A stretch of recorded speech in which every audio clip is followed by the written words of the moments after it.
लूटो नगर परिषद को। हमको तो आज जब सुने, अरे लूट लो नगर परिषद को। बहुजन समाज पार्टी का टिकट 3 करोड़ 4 करोड़ से कम में मिलता है जी। तो सोचिए नगर परिषद की कितनी लुटाई हुई है, जनता के पैसे का कितना दोहन हुआ है, और वो पैसा ले जाके दरबार में दे देना। सौरभ तिवारी अपने आप को युवा मानते हैं?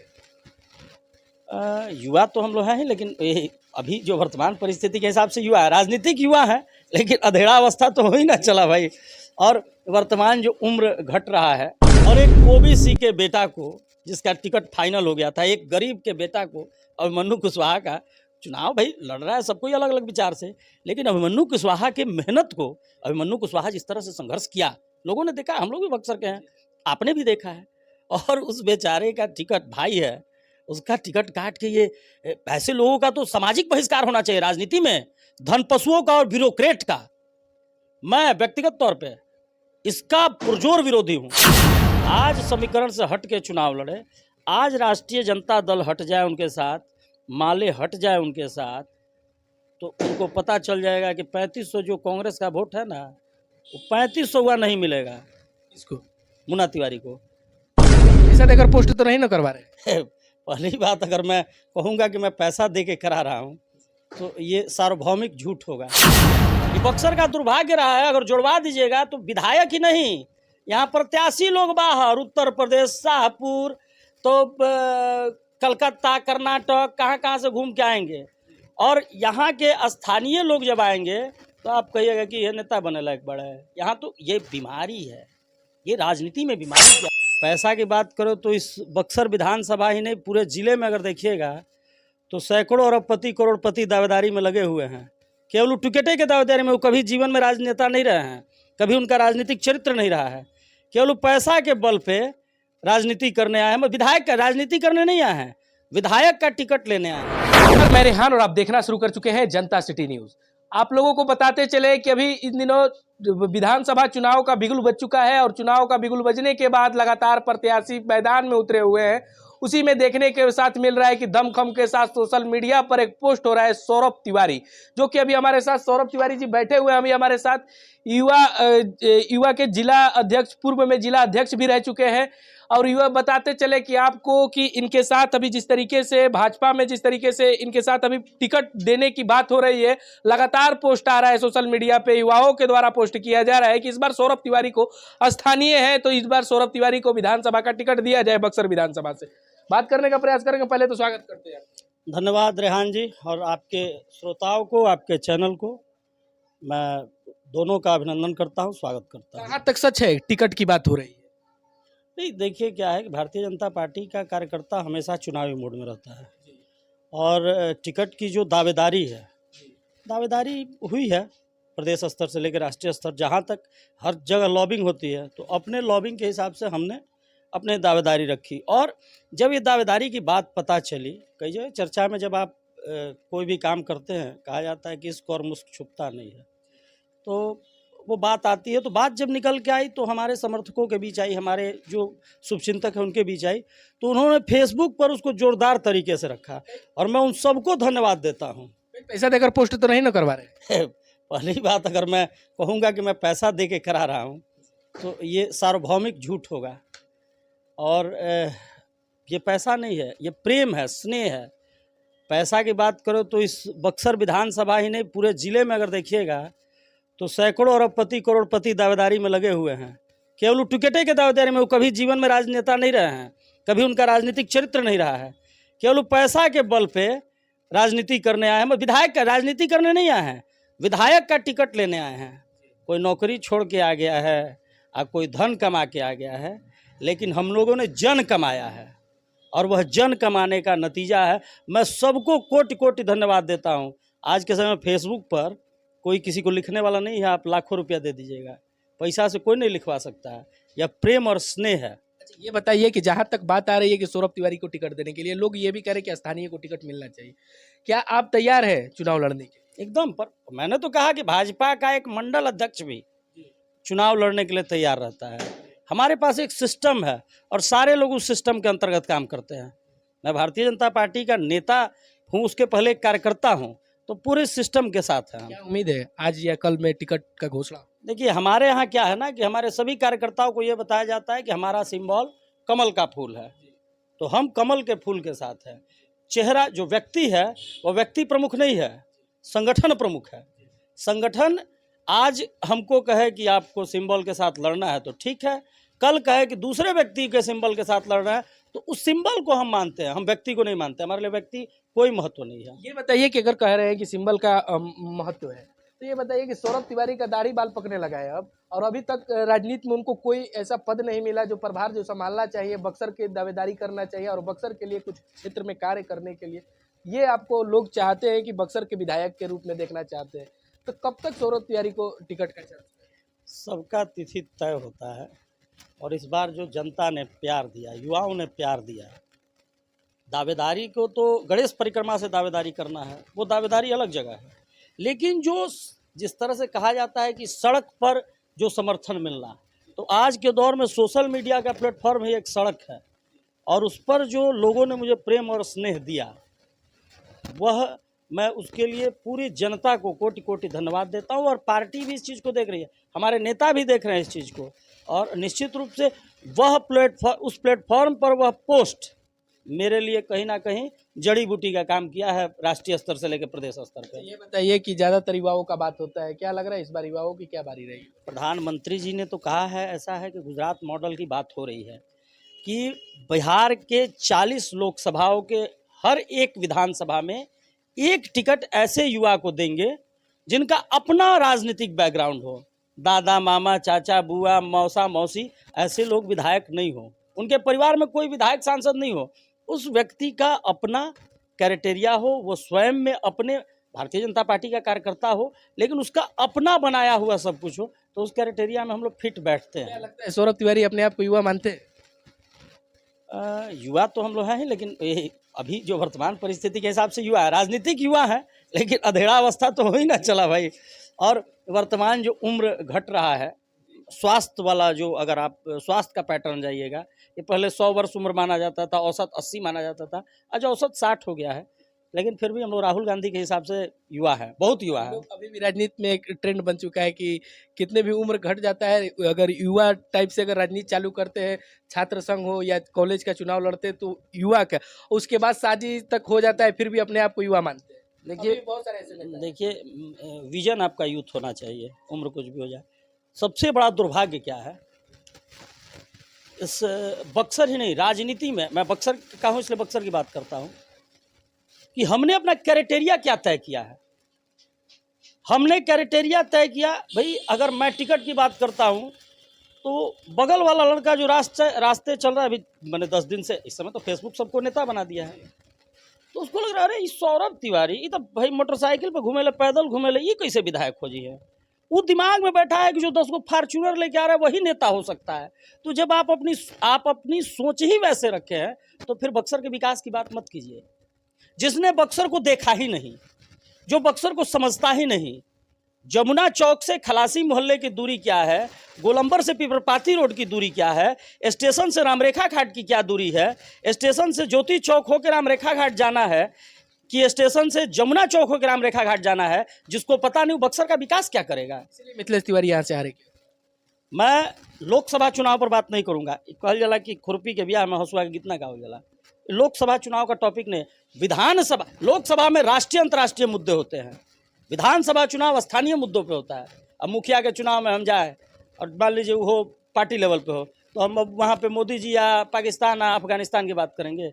विधानसभा चुनाव, बिहार के विकास की बात, अपने स्थान, विधानसभा चुनाव में तो जिला की बात नहीं होती, जिला में 4 भाग हमारे हैं, तो हम विधानसभा में लड़ेंगे, यहाँ बात करेंगे डुमरांव का, हम लड़ेंगे यहाँ तो बात भी करें। चारों विधानसभा में जिस तरीके से, बुरी तरीके से भारतीय जनता पार्टी हारी, एनडीए गठबंधन हारा, क्या लग रहा है इस बार रिकवर कर पाए? देखिए, हारने में एक हौवा होता है। पिछला चुनाव आरक्षण का एक सिगुफा उड़ाया गया कि आरक्षण ये होगा वो होगा। इस बार जैसे लोकसभा में हम लोग संविधान बचाओ में हार गए, हम पहले चरण में कम हारे और अंतिम चरण में ज़्यादा हारे। तो एक था कि मोदी जी संविधान खत्म करने जा रहे हैं, 378 सीट आएगा तो भाई रोकना है मोदी जी को, कैसा, तो ये सिगुफा था। लेकिन स्थानीय मुद्दे जो होते हैं विधानसभा में, उन गुफाओं पर भी भारी पड़ता है कौन? तो जो स्थानीय होता है। बक्सर में तो लोग बाहरी लोग आके, बक्सर विधानसभा में बाहरी लोग आके बक्सर के विकास की चिंता ज़्यादा करते हैं। ये बक्सर का दुर्भाग्य रहा है। अगर जुड़वा दीजिएगा तो विधायक ही नहीं, यहाँ प्रत्याशी लोग बाहर, उत्तर प्रदेश, शाहपुर, तो कलकत्ता, कर्नाटक, कहाँ कहाँ से घूम के आएंगे। और यहाँ के स्थानीय लोग जब आएंगे तो आप कहिएगा कि ये नेता बने लायक बड़ा है। यहाँ तो ये बीमारी है, ये राजनीति में बीमारी क्या है। खत्म, ये खत्म होगा, परिपाटी बदलना पड़ेगा, कुर्बानियां देनी पड़ेंगी, अपने नेतृत्व के सामने भी कुर्बानी देनी पड़ेगी और स्वयं में भी कुर्बानी देनी पड़ेगी। कितने सालों से लगातार बीजेपी के लिए काम कर रहे हैं। पहले तो आप जिस तरीके से विद्यार्थी परिषद के साथ काम किए, विद्यार्थी परिषद के साथ आपका अगर जीवन का बात किया जाए तो भाजपा के साथ ही गुजरा। अगर इस तरीके से जो गुजारे, अभी तक आपको एक टिकट नहीं मिल पाता है और इतने सालों से अगर आप इसी तरीके से जमीनी स्तर पे अगर कार्य करते, एक स्वयं किसी भी पार्टी से नहीं, स्वयं व्यक्तित्व का लड़ाई लड़ते, तो आप क्या लग रहा है कि इस बार बक्सर के लिए सबसे अच्छा चेहरा आपको? देखिए, राजनीति में सांसद विधायक बनना ही महत्वपूर्ण नहीं है। हम अपने विचार से कितने लोगों को सही रास्ते पर ला सकते हैं, कितने लोगों को मदद कर सकते हैं। कल फेसबुक पर एक लड़के का सवाल था कि भाई केवल टिकटें चाहिए सबको। उसने सीधा सवाल किया था, अपने जीवन के कुछ अच्छे काम बता दीजिए। तो मैंने उस पर लिखा भी था कि मैं इस क्राइटेरिया में फिट आता हूँ। भारतीय जनता पार्टी में बहुत सारे लोगों ने कुर्बानियाँ दी हैं, उस त्याग और तपस्या के राह पर हम भी चल रहे हैं। जहाँ तक बिहार में एमओआई समीकरण का बात होता है, जिस तरीके से देखा जाता है कि महागठबंधन एमओआई समीकरण की बात करती है, तो क्या लग रहा है इस बार भाजपा भी एमओआई समीकरण का कुछ बात करेगा? एमओआई समीकरण का विषय हम एमओआई समीकरण तो इन दोनों जातियों को मूर्ख बनाने का काम, ये जो स्थानीय छत्रप है, चाहे मुलायम सिंह यादव जी हो और चाहे लालू यादव जी हो, दोनों पार्टी जो स्थानीय पार्टी है वो मुस्लिम और यादव दोनों को मूर्ख बनाने का काम आज तक किया है। भारतीय जनता पार्टी का अगर पुराना इतिहास आप देखिएगा तो भारतीय जनता पार्टी में सबसे अधिक यादव थे। आज भी हैं, फाल्गुनी यादव का आप नाम सुने होंगे, जनार्दन यादव का नाम सुने होंगे, हुकुमदेव नारायण यादव, बड़े बड़े यादव हैं, नित्यानंद राय जी हैं, तमाम लोग हैं।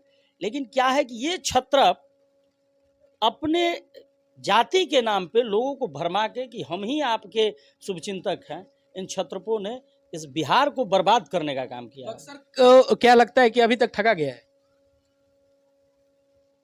अगर पार्टी के हिसाब से बात कीजिएगा तो ठीक ठाक है, अगर एकदम ईमानदारी से कहिएगा तो निश्चित रूप से ठगा गया है। कोई आया हो, स्थानीय विधायक हो या कोई भी विधायक हो, किसी भी पार्टी से, भाजपा से आए हो विधायक बनकर, चाहे सुखदा पांडे हो या अभी वर्तमान में मुन्ना तिवारी जी है, क्या लग रहा है इस बार बक्सर के साथ ठगा गया है बक्सर को, और बक्सर के विकास नहीं किया गया, खाली झूठा झूठा वादा किया जाता है बक्सर के साथ? देखिए, हम लोग को देखना तो, विधायक को पहली बार देखना तो मंजू प्रकाश जी के साथ हुआ, हमारे बगल के हैं। सुखदा जी को भी हम लोग देखे हैं, सुखदा जी के साथ बहुत काम करने का अवसर प्राप्त नहीं हुआ है। वर्तमान विधायक जो है मुन्ना तिवारी जी, चूँकि वर्तमान पे ही बात करेंगे, जो चला गया, जो फिर राजनीति में आने वाला भी नहीं है, तो उस पर हम लोग बात करेंगे। सुखदा जी का तो एक अलग ऑरा था, वो प्रोफेसर थी। अगर राजनीतिक रूप से कार्यकर्ताओं की बात कहा जाए तो वो घटना गलत थी, बाहर से उनको भेजा गया यहाँ, वो यहाँ आके यहाँ की हो गई, वो अलग विषय था। लेकिन वर्तमान विधायक, उन्होंने पिछले 10 सालों में क्या किया? पिछले 10 सालों में आप आए, पार्टी के नाम पे चुनाव जीते, कई समीकरण बने, लोकप्रियता से कुछ नहीं हुआ था। मैं आज भी कहता हूँ कि लोकप्रियता नहीं था, समीकरण था। आज समीकरण से हट के चुनाव लड़े। आज राष्ट्रीय जनता दल हट जाए उनके साथ, माले हट जाए उनके साथ, तो उनको पता चल जाएगा कि 3500 जो कांग्रेस का वोट है ना, वो 3500 हुआ नहीं मिलेगा। इसको मुन्ना तिवारी को चैलेंज है कि अकेले लड़के कांग्रेस के सिंबल पे, मैं निर्दलीय की बात नहीं करता हूँ। सौरभ तिवारी होकर तिवारी जी का सपोर्ट नहीं, तिवारी जी क्या, ये पार्टी का विचार है। अगर हम भारतीय जनता पार्टी के कार्यकर्ता हो गए, हम जब नहीं थे तो हम कहीं जा सकते थे, कहीं रह सकते थे, लेकिन जब हम भारतीय जनता पार्टी के पदाधिकारी हैं, कार्यकर्ता हैं, तो हमारा धर्म है कि कमल के सिंबल के साथ खड़ा होना, अपनी पार्टी के मान शान स्वाभिमान की रक्षा करना और उसके लिए अपने रक्त का एक एक कतरा कुर्बान करना। युवा ये भी कह रहे हैं कि अगर इस बार अगर सौरभ तिवारी को टिकट नहीं मिलता है, फेसबुक पे हमने भी देखा था कि अगर निर्दलीय भी लड़ सकते हैं। नहीं, ये कहीं पार्टी लाइन से कोई गद्दारी नहीं। पार्टी लाइन जिसको तय करेगी पार्टी, हम उसके साथ खड़े मिलेंगे। अगर सौरभ तिवारी निर्दलीय चुनाव लड़ते हैं तो क्या लगता है कि क्या वोट 5-6 हज़ार वोट ला देंगे। ऐसा हो जाए? हाँ हाँ हाँ। जो देखिए अभी क्या है कि लड़ाई सीधा है। हम कह दें कि नहीं हम चुनाव जीत जाएंगे। हम उस तरह की तैयारी किए। जिस दिन हमको निर्दलीय लड़ना होगा हम पार्टी लाइन से अलग खड़े होकर लड़ेंगे। जिस दिन लड़ने का होगा कि नहीं हम लड़ेंगे ही, तो हम लड़ेंगे, तो हम पार्टी का टिकटें मांगने नहीं ये जाएंगे। बात आपने बताया जिस तरीके से सदर विधायक मुन्ना तिवारी पे वार किया कि सत्ता में तो वो नहीं थे, ये भी तो बात है। विपक्ष में कितना फंडिंग मिलता है ये सौरभ तिवारी बहुत अच्छा भाई जी, जब वो पहली बार लड़े थे 2015 में, तो नीतीश जी और राजद की सरकार थी, आपको याद होना चाहिए, 3.5 साल लगभग, ठीक ना। उसके बाद 17.5 महीना, तो 5 साल वो लगभग सत्ता में रहे हैं। ये जो कहते हैं कि हम सत्ता में नहीं हैं, तो ये जनता को भरमा सकते हैं, पत्रकार को नहीं भरमा सकते हैं, जो राजनेता है, जो राजनीतिक कार्यकर्ता है, उसको नहीं भरमा सकते हैं। 5 साल आप सत्ता में रहे हैं। एक टक्कर की बात यह भी हो रही है कि यहाँ पे देखने को मिल रहा है कि एक तरफ बहुजन समाज पार्टी भी इस बार जिस तरीके से पूरा मूड बनाया हुआ है चुनाव लड़ने के लिए, बक्सर में 2-2 प्रत्याशी। ये तो अति महत्वाकांक्षा का हद है। लूटो नगर परिषद को। हमको तो आज जब सुने, अरे लूट लो नगर परिषद को। बहुजन समाज पार्टी का टिकट 3 करोड़ 4 करोड़ से कम में मिलता है जी। तो सोचिए नगर परिषद की कितनी लुटाई हुई है, जनता के पैसे का कितना दोहन हुआ है, और वो पैसा ले जाके दरबार में दे देना। और एक ओबीसी के बेटा को जिसका टिकट फाइनल हो गया था, एक गरीब के बेटा को, अभिमन्यु कुशवाहा का चुनाव, भाई लड़ रहा है सब कोई अलग अलग विचार से, लेकिन अभिमन्यु कुशवाहा के मेहनत को, अभिमन्यु कुशवाहा जिस तरह से संघर्ष किया, लोगों ने देखा, हम लोग भी बक्सर के हैं, आपने भी देखा है। और उस बेचारे का टिकट, भाई है, उसका टिकट काट के ये ऐसे लोगों का तो सामाजिक बहिष्कार होना चाहिए राजनीति में, धन पशुओं का और ब्यूरोक्रेट का।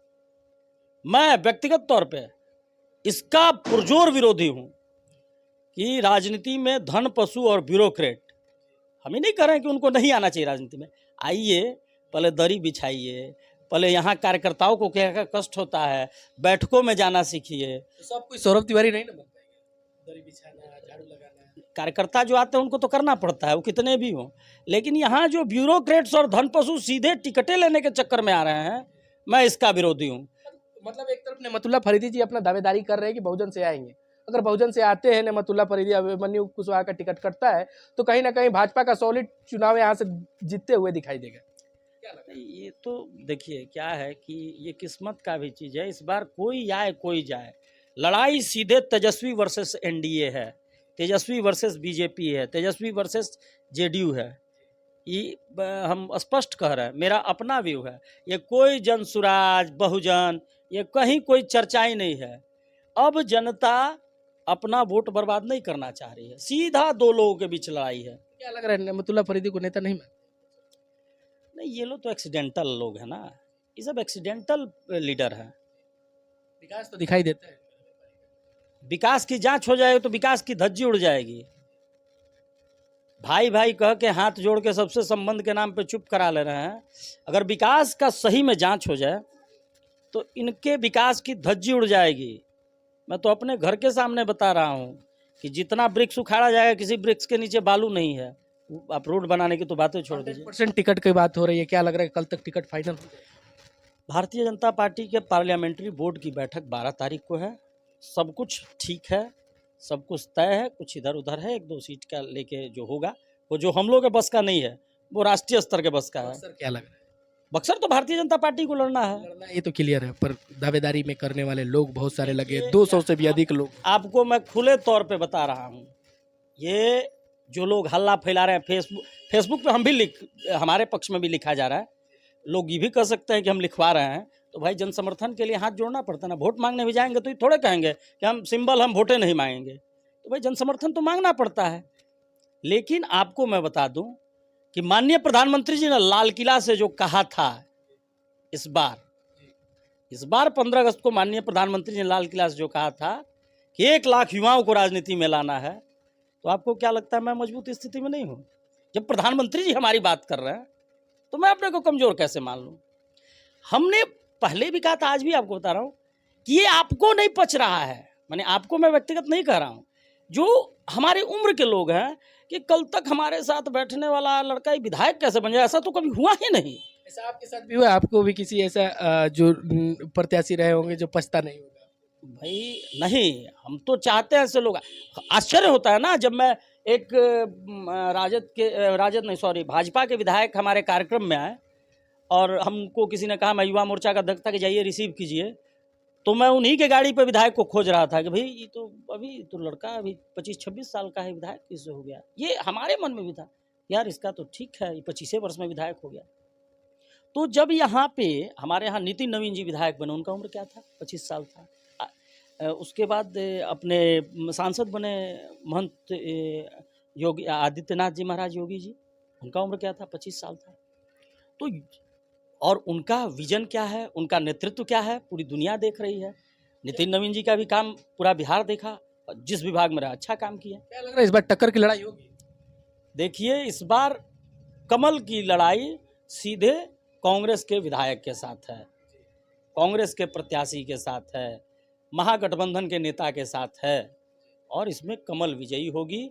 ये कहीं भी ये लोग जो भ्रम फैला रहे हैं, भारतीय जनता पार्टी का कार्यकर्ता बहुत तेज होता है, अभी सब लड़ रहा है आपस में। जैसे सिंबल जारी होगा, वो हम हैं, हमको मिला तो ठीक, वो आदमी हमारे साथ आ जाएगा, उस व्यक्ति को मिला तो हम लोग उसके साथ खड़े हो जाएंगे। और तेजस्वी यादव जी की जो परिकल्पना चल रही है बिहार लूटने की, बिहार लूट कांड 2, 3, 4 जो कह लीजिए, उसको हम लोग उस मंसूबे को पूरा नहीं होने देंगे। बिहार को जिस तरह से 2005 से नीतीश कुमार जी ने बिहार में बदलाव लाया, बिहार में सुकून, शांति, अमन, चैन बिहार में आया, और बिहार में जो सरकार आई, उस सरकार के पीछे दीनदयाल उपाध्याय जी का दर्शन था। भारतीय जनता पार्टी के जो हमारे आद्य पुरुष हैं, जो भारतीय जनता पार्टी के संस्थापक हैं पंडित दीनदयाल उपाध्याय जी, उन्होंने एकात्म मानव दर्शन में कहा था कि रोटी, कपड़ा, मकान, शिक्षा, स्वास्थ्य, रोजगार, ये 6 चीज़ें उन्होंने कही, और इन 6 चीज़ों पर नीतीश कुमार जी के नेतृत्व में बिहार में विकास हुआ है। तो अभी हमारे साथ सौरभ तिवारी जी थे, जो कि जान सकते हैं कि भारतीय जनता पार्टी के एक मजबूत सिपाही हैं और इस बार दावेदारी की भी उम्मीद रखे हुए हैं, क्योंकि प्रधानमंत्री के जो बयान दिए थे लाल किला से, उनके बयान से काफ़ी जो मंच पे घोषणा किए थे वो प्रभावित है कि इस बार युवाओं को भी दावेदारी करने का मौका मिलेगा। और बक्सर विधानसभा से इस बार दावेदारी करने के लिए सौरभ तिवारी भी मौजूद थे अभी हमारे साथ। सौरभ तिवारी ने बताया कि बक्सर की किन किन जर्जर स्थितियों पर क्या क्या व्यवस्था होना चाहिए, नगर परिषद में किस तरीके से लूट हुआ और लगातार स्थानीय विधायक ने बक्सर को किस तरीके से ठगा है, यह भी बताया है। और आगे देखते हैं कि बक्सर को लेकर इस बार बक्सर विधानसभा चुनाव में किसकी पार्टी की यहाँ पे कुर्सी पर कौन से पार्टी के विधायक बैठते हैं। फिलहाल अभी हमारे साथ देख रहे थे जनता सिटी न्यूज। धन्यवाद।